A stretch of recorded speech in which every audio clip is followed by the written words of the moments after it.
Gửi đến với các bạn một sáng tác cũng khá quen thuộc như Sĩ Tường Văn viết lời, tôi khúc được mang tên Tiếng Gió Xôn Xao. Thì các bạn cùng lắng nghe. Xin cảm ơn.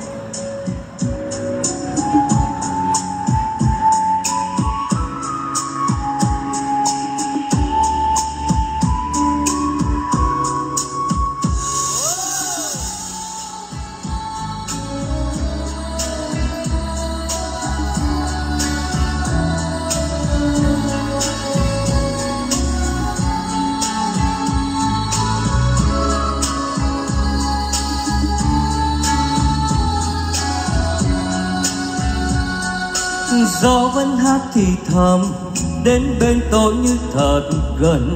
Gió muốn nói điều gì tha thiết. Gió muốn nhắc một người đã xa đi không trở lại, lỡ mất chuyện tình không thể quên. Bước những chuỗi ngày dài ấm ôm bao đêm huyền diệu, ánh mắt anh giờ này xa lắm. Thoáng phút chốc giật mình, ngỡ như em đã thật gần. Gió đánh thức vì tôi ngủ mê. Thăm anh xa bước qua đêm thơ, chờ mong ngày mai khác vô. Và gió vẫn thế, gió mang tôi đi tìm em. Sông có lúc nước mắt tôi rơi như hạt sương bé nhỏ. Gió sẽ hát gì sao, gió ru tim tôi ngày ngày mai xôn xao.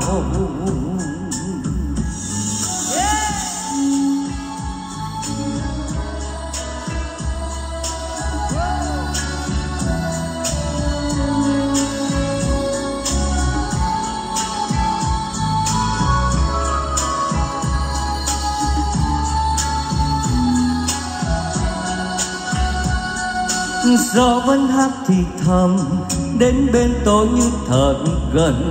Gió muốn nói điều gì tha thiết. Gió muốn nhắc một người đã xa đi không trở lại, lỡ mất chuyện tình không thể quên. Bước những chuỗi ngày dài ấm ôm bao đêm huyền diệu, ánh mắt anh giờ này xa lắm lắm. Thoáng phút chốc giật mình, ngỡ như em đã thật gần. Gió đánh thức vì tôi ngủ mê.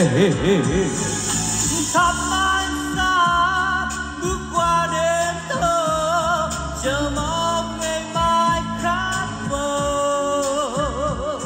Và gió vẫn thế, gió mang tôi đi tìm em. Dẫu có lúc nước mắt tuôn rơi như hạt sương bé nhỏ. Gió sẽ hát gì sao, gió ru tim tôi ngày ngày mai xôn xao.